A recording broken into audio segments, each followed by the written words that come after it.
Good evening. Welcome to Tales of Darkness. Tonight, you'll hear stories about places that were supposed to be safe and what was already waiting inside them. Turn off the lights. Listen carefully. Let us begin. Story 1. The Woman in the Yard. My name is Carmen. I used to believe that if you saw something once, it was just your imagination. If it happened again, you could blame stress. But when it keeps coming back, watching you from the same place every time, you eventually run out of explanations. The house I lived in back then was simple. 1 bedroom, a small living room, and a narrow yard behind it that ended at a line of trees. There were no neighbors directly behind the house, just that dark row of trunks and branches that turned into a solid black wall at night. The first night I saw her, I was on the couch, half asleep, with the television playing softly. The curtain was open just enough for me to see a narrow slice of the yard through the glass. I almost missed it. Something white, still, too tall to be a plant, too solid to be fog. I squinted and sat up. There, near the trees at the edge of the yard, stood a woman in a long, pale dress. I couldn't make out her face, only the outline of her body. And the strangest part was that she didn't look like she was standing on the ground at all. She hovered just slightly above it, so subtly that my mind kept trying to correct what I was seeing. Like my eyes were lying to me, and my brain was doing its best to make the lie look normal. I blinked, looked away, then looked back. She was gone. I told myself it was a trick of the light, maybe a reflection from the television screen. I closed the curtain and went to bed. I didn't even check the locks. I didn't look outside again. I just wanted the moment to stop feeling real. The second time, I didn't have that excuse. I was washing dishes in the kitchen, facing the small window that overlooked the yard. It was late, and the glass reflected the dark room behind me. I could see my shoulders, my hands moving under the water, the glow of the overhead light. Then another shape appeared in the reflection. A woman, standing exactly where the living room met the hallway. Still, watching. My stomach dropped so fast it felt like the air left my body. I spun around, my heart pounding, expecting to see someone standing there. There was no one. When I turned back to the window, the reflection showed only me again. The empty doorway, the silent living room. Like nothing had happened at all. I left the kitchen light on that night. I told myself it was for practical reasons. But the truth was, I didn't want to see my own reflection in the dark glass again. I didn't want to give the window another chance to show me something that wasn't supposed to be there. After that, she began to appear more often.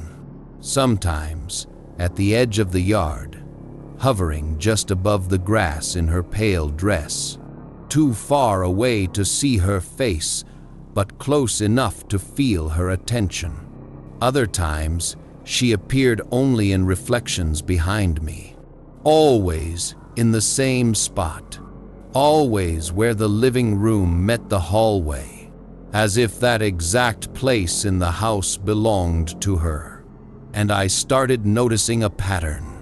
The air would change right before I saw her. It didn't turn cold the way people describe in stories. Instead, it became heavy, like the room had taken a shallow breath and refused to let it go. The silence felt thicker. The sound of the television flattened, like it was coming from farther away. And my skin tightened, not from fear exactly, but from the feeling that something had focused on me. One evening, I finally did something I had been avoiding. I stepped out into the yard. The sky was clear. No fog. No wind. The trees stood silent at the boundary, and the grass felt normal beneath my feet. I walked all the way to the edge and looked back at the house, half expecting to see her watching from the window. Nothing. That should have made me feel better. It didn't, because the yard felt watched. Not by eyes, by something that knew I was standing there and didn't care whether I believed in it or not. Like the space itself had been waiting for me to cross a line. That night, I woke with a strange sensation. I was lying in bed, staring at the dark ceiling, when I felt it. Someone watching me from above. The feeling was so strong that I didn't dare move at first. My eyes slowly adjusted to the faint light coming in from outside. The ceiling looked the same as always. Then something shifted at the edge of my vision. I turned my head toward the window. She was there. Not outside in the yard. Not in a reflection. Floating outside my bedroom window. Her dress hung motionless around her, pale and almost glowing against the darkness. Her feet didn't touch the ground. Her head was tilted slightly, as if she were trying to see inside. The worst part was her height. My bedroom was on a raised foundation. The bottom of the window was higher than anyone could reach from the outside. But she was right there, perfectly level with me, as if the world outside had shifted just enough to let her rise. I tried to scream, but my voice caught in my throat. I shut my eyes tightly for a moment, then forced them open again. The window was empty, but the pressure in the room didn't disappear. It lingered, like the space remembered her shape. I didn't sleep again until daylight. From that night on, she no longer waited at the edge of the yard. She came closer. I caught glimpses of her in the reflection of the turned-off television, standing behind the couch where I sat, in the bathroom mirror, behind my shoulder near the door, in the dark screen of my phone when it went black. Just for a moment, just long enough for my eyes to lock onto the pale outline behind me. Always just far enough away that I couldn't see her features. Only the suggestion of long hair drifting around her. Only the certainty that she was facing me. One evening, I had a friend over. I was desperate for normal conversation, for noise, for anything that made the house feel like a regular place again. We talked, watched something on the screen, and laughed louder than usual. Like volume alone could keep fear out. Then my friend went quiet. He was staring past me, toward the hallway. I turned. There was nothing there. When I asked what was wrong, he shook his head and forced a smile. But his eyes kept drifting back to that spot, like he expected something to return to it. Like he'd seen it and didn't want to say it out loud. He left early that night. A few days later, I finally decided to leave the house. I packed slowly, more exhausted than afraid, feeling watched with every trip from room to room. I didn't argue with the fear anymore. I didn't try to be logical. I just wanted distance. As I carried the last box through the living room, I passed the window one final time. She was in the yard again, closer now, not near the trees, but almost in the center of the grass, floating just above it, facing the house. For the first time, I could see more than a silhouette. Her head was tilted too far to one side, as if her neck had learned where to stop and gone just past it. Her face was pale, but not like skin. It looked like something trying to remember what a face was supposed to be, like a shape made from the idea of a person. not a person at all. Her eyes were fixed on me, not angry, not pleading, just certain. I didn't look away. I walked to the door, opened it, and stepped out of that house for the last time. Now I live in a place without a yard, no trees, no ground-level windows. My view is made of other buildings and distant lights. But sometimes, at night, when I look at the glass, I see a faint shape reflected behind me, hovering just above the floor. Head tilted, patient, like she finally found a way to follow, without needing the yard at all. And that's the thing about some presences. They don't stay where you first notice them. They learn where you look. Next, we're going to hear the story of the breathing in the walls. Story 2. The breathing in the walls. My name is Mateo, and for a long time, I believed that silence was empty. I thought that when a room went quiet, it meant nothing was happening inside it.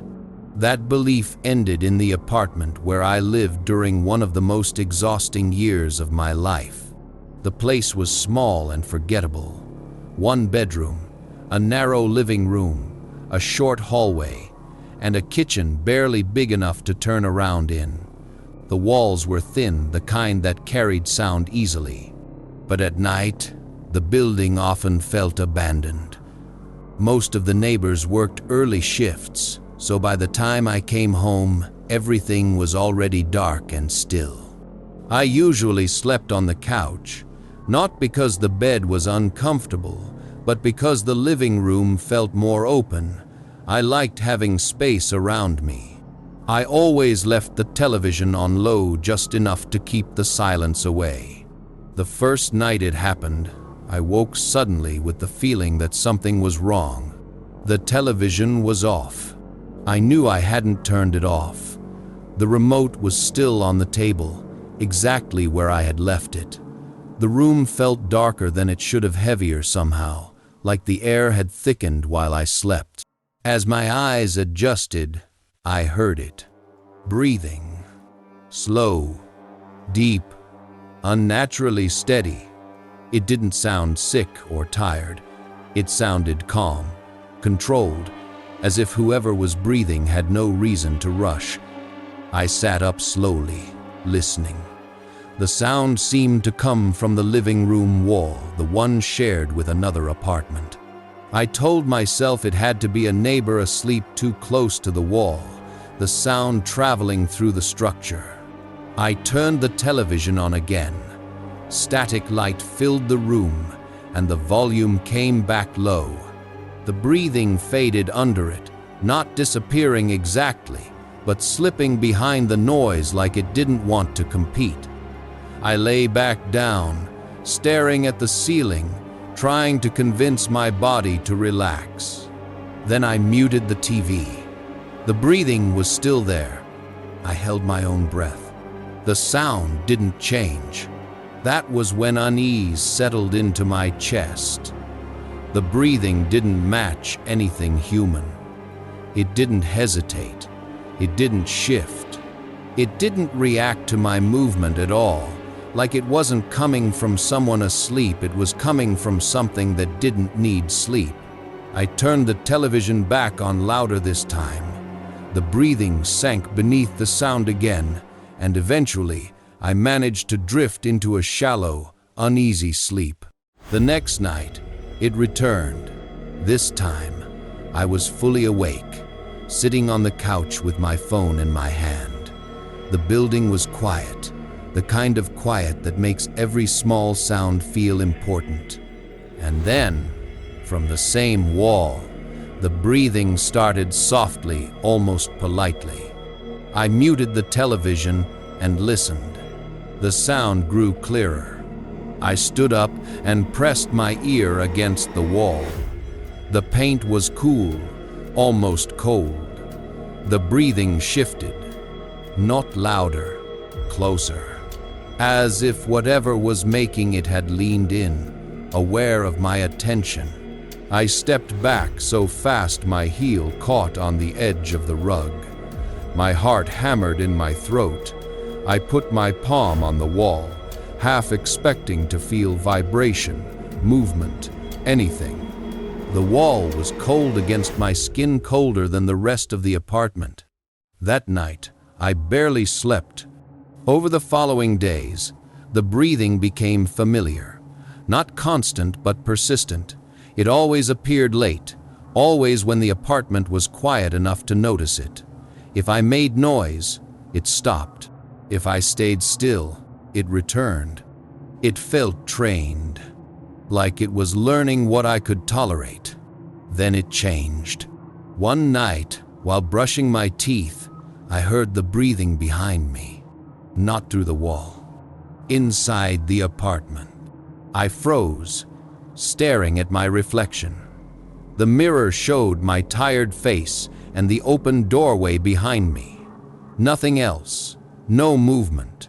No shadow. The breathing continued, slow and deliberate, coming from somewhere near the ceiling in the hallway. I turned around. Nothing was there. But the hallway felt wrong. Not dark, heavy, like the air had been pressed into that narrow space and didn't want to move. From that moment on, the sound no longer belonged to one place. Sometimes it came from the bedroom door, sometimes from the corner above the couch, where the ceiling met the wall. Once, I heard it directly behind me while standing at the sink, close enough that the air on the back of my neck felt warmer, like something was exhaling just out of sight. I never saw anything, but I felt it. The air thickened when it was close, pressing against my skin like invisible weight. My chest tightened, my body reacting before my mind could explain why. It felt like the apartment was no longer just space, but something being shared. I tried everything to stop it. Lights stayed on all night. Music played constantly. The television never went silent. I started falling asleep to loud videos, to podcasts, to anything that could fill the rooms with sound. The breathing always waited. When the noise faded, when the house settled into the small gaps between sounds, it returned. Like it preferred the moment my guard dropped. One night, exhausted and angry, I whispered into the darkness, "Stop." The breathing paused. The silence that followed was different, focused, intent, as if the room itself were leaning toward me, listening. Then a voice answered. No. It wasn't loud. It wasn't threatening. It was certain. I sat frozen on the couch, my mouth dry, my hands cold. The television hummed quietly, but it suddenly felt far away, like it couldn't touch whatever was in the room with me. The breathing resumed, closer than ever, right beside the couch. I felt the cushion dip slightly, as if someone had sat down without making a sound. My skin went hot all at once. I jumped up so fast I nearly tripped. The cushion slowly rose again, but the breathing didn't move away. It stayed at the same distance, as if whatever was there didn't need the couch. It just needed me to understand. It could occupy space next to me.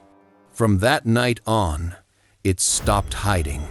In bed, I felt the mattress sink near my feet, slow and deliberate, like a careful test. On the couch, the space beside me compressed again and again, always gently, always patient, never enough to throw me across the room, just enough to make my body lock up in fear. The breathing came from directly above me sometimes, as if something were leaning over my body, studying how I reacted. It never touched me.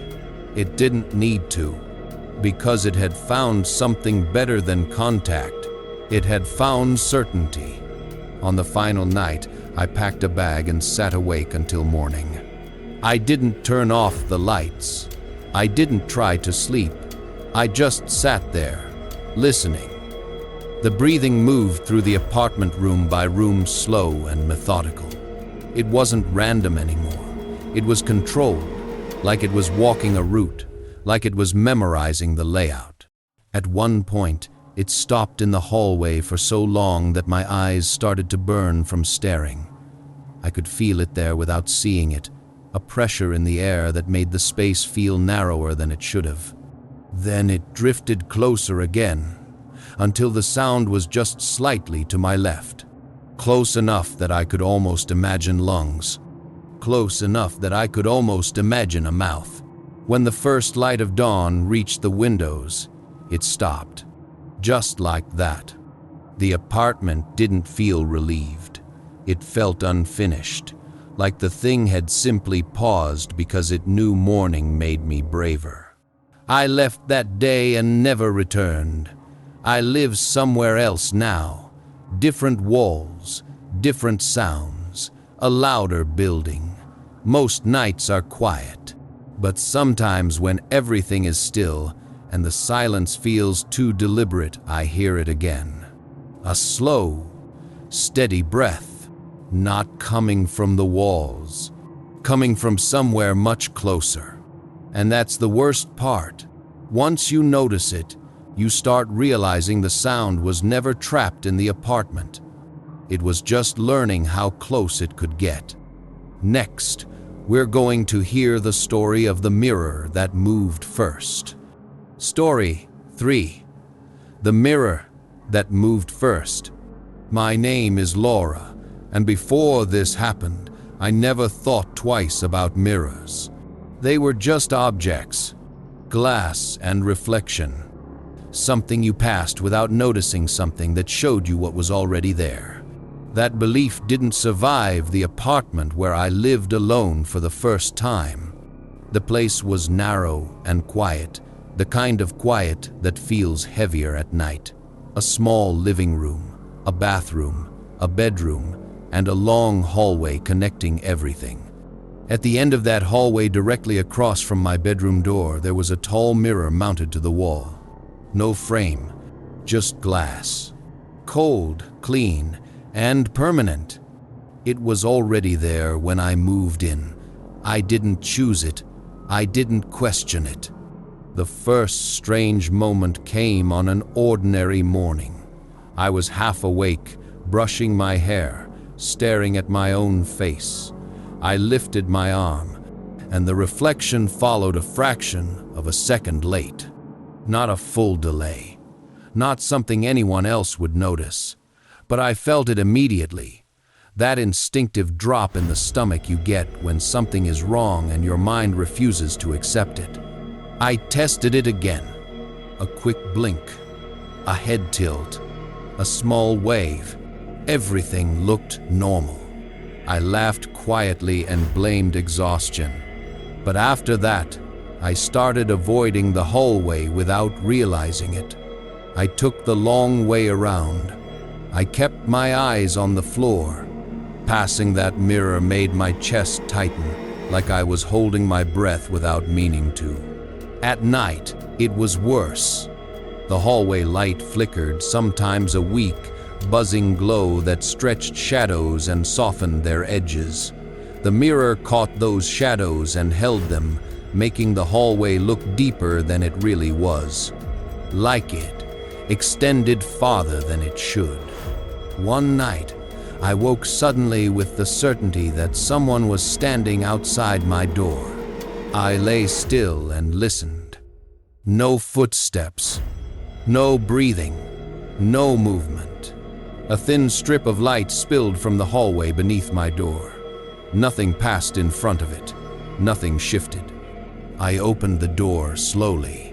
The hallway was empty, except for the mirror. My reflection stood there, facing me. But it wasn't doing what I was doing. I was frozen in the doorway, one hand on the frame. My reflection tilted its head slightly, slow and deliberate, like it was studying my face. That single movement felt like a hand closing around my throat. I shut the door and locked it. Then I backed away, refusing to look again. I stayed awake until morning with my bedside lamp on, replaying that head tilt over and over until it stopped feeling like a memory and started feeling like a loop. The next day, I tried to be rational. I told myself it had been a dream, a sleep confusion, stress. That night proved me wrong. A sound woke me just after midnight. Tap, pause, tap. Not wood, not metal, glass. It came from the hallway. I sat up in bed, staring at the door, my heart racing. The tapping continued slow and patient, like someone knocking without hands. When it stopped, the silence that followed felt heavier than any silence I had ever known. From then on, the mirror did small things. Things that were easy to doubt, easy to explain away if you wanted to keep living inside your own head. Sometimes my reflection didn't blink when I did. Sometimes it smiled a heartbeat late. Once, I swear it raised its hand before I moved mine. I stopped turning on the hallway light at night.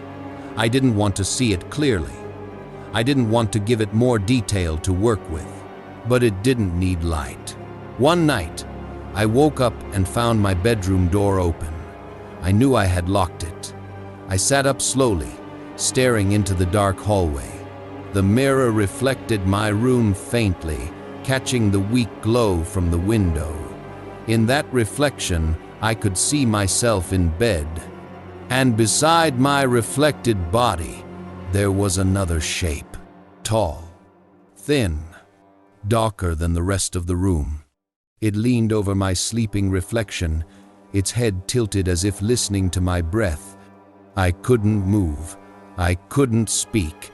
The fear wasn't loud. It was quiet and heavy, like a hand pressing down on my chest.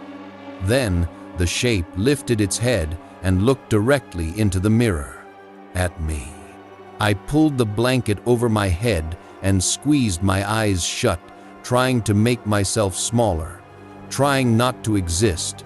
I stayed like that until exhaustion dragged me under. In the morning, the door was closed. The hallway was empty. The mirror stood still. I tried to pretend it was over.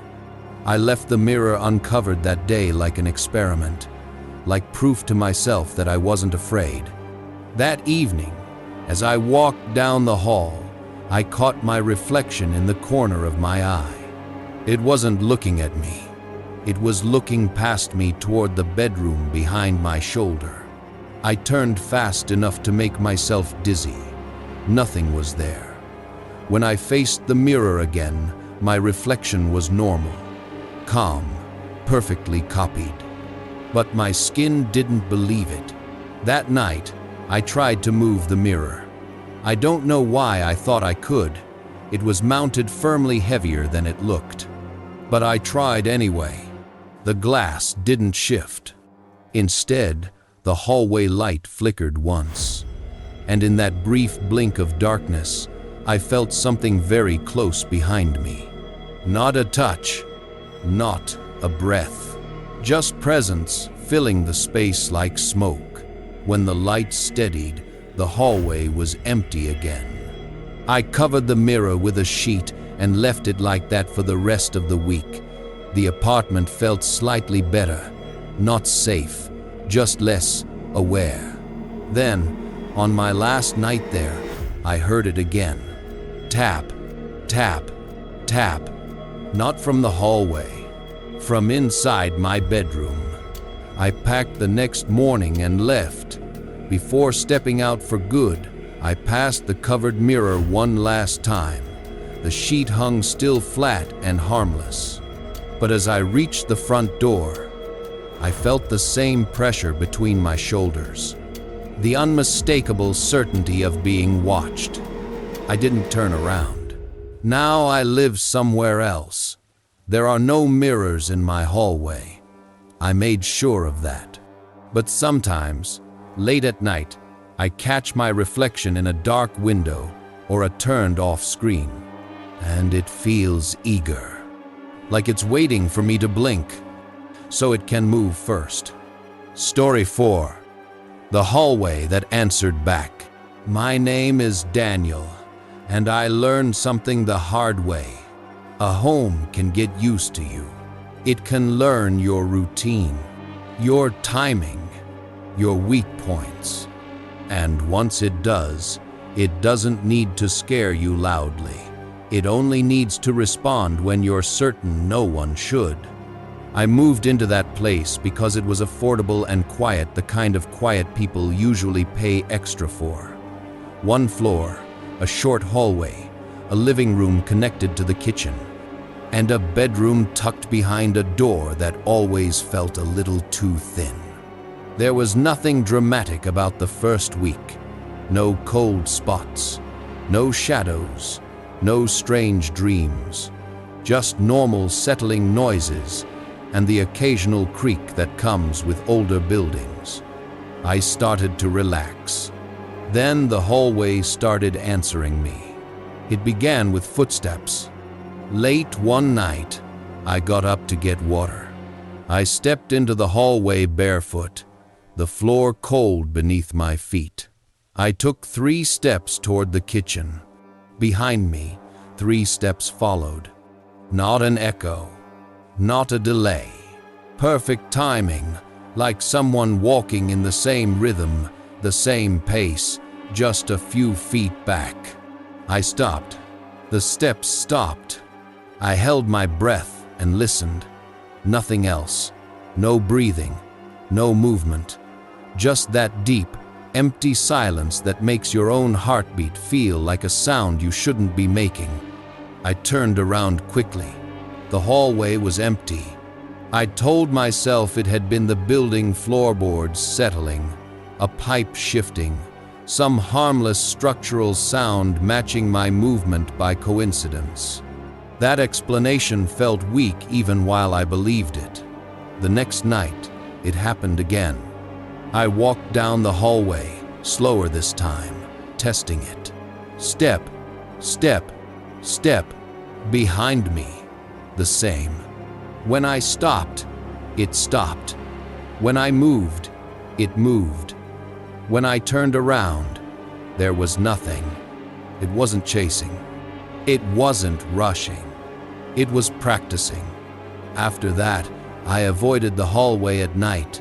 I kept a bottle of water beside my bed. I tried to keep my life contained to the bedroom and living room after dark. But it didn't stay in the hallway for long. It learned the rest of the apartment. One evening, I was sitting on the couch watching something with the lights low. The hallway behind me was dark. I could see its entrance in my peripheral vision, a black rectangle leading toward my bedroom. Then I heard a soft sound from that darkness. A single step, not on the floor, not in the hallway, behind the wall. Like something had placed weight against the surface itself, testing how sound traveled through it. I muted the television. The apartment went silent. Then the sound came again closer, like it had moved to the other side of the wall near the couch. A slow, careful scrape followed, as if something dragged its fingertips along the paint. My skin prickled.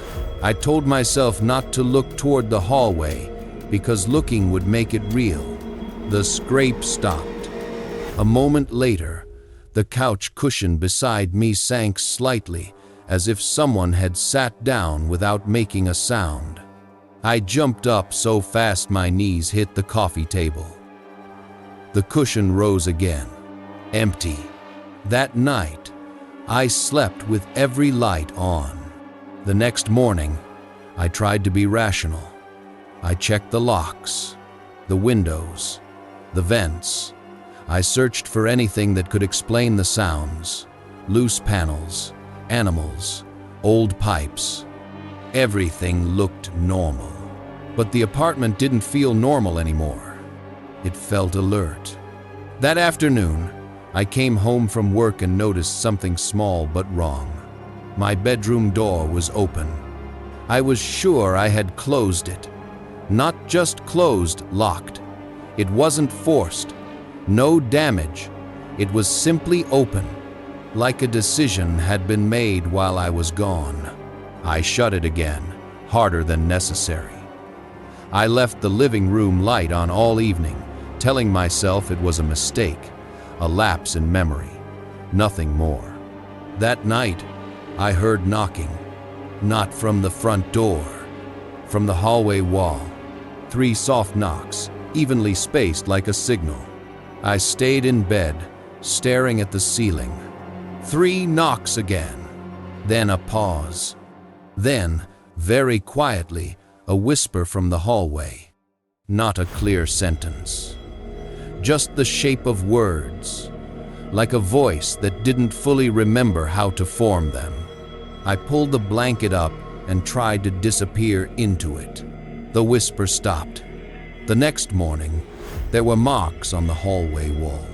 Not scratches deep enough to be damaged, just faint streaks, like something had pressed oily fingers against the paint and dragged them downward. They were at shoulder height, too high for an animal, too uneven for a normal smudge. I wiped them away. The cloth came back clean. The marks faded only slightly, as if the wall had absorbed them. That was the first time I considered leaving. But leaving costs money, time, effort, and like most people, I told myself I could handle 1 more week. That week was when it started copying me. It began with small things. I cleared my throat in the living room. A moment later, from the hallway, a soft sound followed, like a throat clearing back. I tapped my finger on the armrest while thinking. 3 taps. From the hall, 3 taps returned. I stopped moving. I sat still, hands on my knees, refusing to make a sound. The apartment stayed quiet. Then, without warning, it made a sound on its own. A single tap from the hallway wall. It wasn't echoing me anymore. It was starting the pattern. The worst night came when I finally broke a rule I didn't know I'd been following. I spoke to it. It was late. I was exhausted. I heard the familiar soft steps behind the wall and the faint tapping near the hallway entrance. Something in me snapped the part that wanted control. "Stop doing that," I said, louder than I meant to. Silence. Then, from the hallway, my own voice answered. "Stop doing that." Same tone, same rhythm, the same slight rasp I get when I'm tired. My blood went cold. I backed away from the hallway, my eyes locked on the dark opening, my heart pounding, afraid to blink for too long. The voice spoke again. Still mine, but not quite right. "Come here." It sounded like me imitating myself, like someone had listened for days and finally decided it could use my voice. I did not go into the hallway. I grabbed my keys and left the apartment, walking fast, not looking behind me. I stayed in my car until the sky began to lighten, too afraid to be indoors, too tired to drive anywhere else. When I returned, the apartment looked normal. But I knew what normal was worth now. I moved out within days. I left furniture behind. I didn't care. I wanted distance. For a while, it worked. Then, weeks later, in a different place, I was walking down a different hallway toward my bedroom. Barefoot, quiet, and behind me, perfectly timed, came 3 soft steps. As if the thing that learned my rhythm didn't care which hallway I lived in. Only that I was still walking. Only that I could still hear it answering back. And that's the problem with places like that. They don't miss the apartment. They miss you. Next, we're going to hear the story of the closet that breathed. Story 5. The Closet That Breathed. My name is Sophia, and there is a sound I will never forget. Not a scream, not a whisper, just the quiet, unmistakable sound of someone standing too close, when no one should be there. It happened in the house where I grew up, a place I always believed was safe, not because it was special, but because it was familiar. Every step on the stairs had a reason. Every creak in the walls had an explanation. Or at least, I thought it did. My bedroom was at the end of the hallway, small and simple, with one window facing the street and a closet built into the wall beside my bed. The closet door was old and warped. It never closed properly unless you forced it, and even then, it always drifted open a few inches during the night. That never bothered me, until the breathing started. The first time I heard it, I was lying in bed, scrolling through my phone with the lights off. The house was completely silent, the kind of silence that only exists when everyone else is asleep. At first, I thought the sound came from outside, maybe a car passing slowly, maybe wind slipping through a crack in the window. Then it happened again. Slow, steady, very close. It wasn't coming from the hallway. It was coming from the closet. I froze, my phone slipping slightly in my hand. I held my breath and listened. The sound continued at the same calm rhythm, as if whoever was making it didn't need air the way I did. I told myself it had to be my imagination. Old houses make noise. Closets trap air. Fear fills in the gaps. I reached over and turned on the lamp.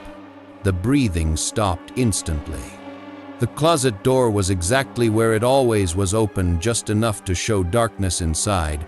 No movement, no shadow, nothing disturbed.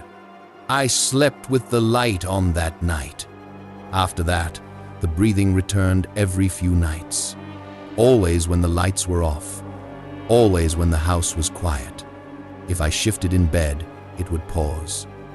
If I stayed still, it would continue. It felt aware.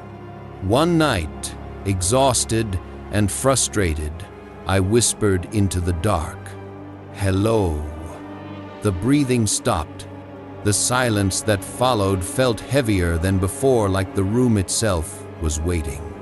Then something inside the closet shifted. Not footsteps, not fabric, just weight. As if something inside had adjusted its position. I didn't speak again. Over the following weeks, small things began to change. My chair wouldn't be where I left it. The closet door would be wider open than before, even when I was sure I had pushed it closed. Sometimes I found fingerprints on the inside of the door, faint smudges that vanished when I touched them. Then there was the smell. A stale, trapped odor like air that hadn't moved in a very long time. It only appeared at night, only when the breathing returned. It lingered near the bed, thick and uncomfortable, making it hard to breathe deeply. The worst night came without warning. I woke up unable to move. My body felt pressed into the mattress, heavy and unresponsive. I could breathe, but barely. My eyes were open, fixed on the dark outline of the closet. The door was fully open. The breathing was louder now, no longer hiding. It filled the room, slow and deliberate, as if whatever was inside no longer needed to pretend. The air shifted. I felt it move out of the closet. Not walking, not crawling, just occupying space closer to the bed. The mattress dipped slightly near my feet. Something was standing there. Then I heard it. A sound that wasn't quite a word yet. My name. It didn't sound human. It sounded like a voice learning how to shape sound into meaning, like something that had listened for a long time and finally decided to try. Tears slid into my hair as I tried to scream. My mouth opened, but no sound came out. My chest burned as I struggled to breathe. The presence leaned closer. I felt it near my legs. Then my waist. Then my chest. Not touching. Just close enough that my skin reacted on its own. And then, just as suddenly, the pressure lifted. My body unlocked all at once. I sat up gasping, my hand slamming into the lamp as it flickered on. The room was empty. The closet door was closed. The next morning, I told my mother everything. She didn't laugh. She didn't argue. She went into my room and stood in front of the closet for a long time without speaking. That same day, she removed the door. She said it was old, unsafe, that it needed to go. She never replaced it.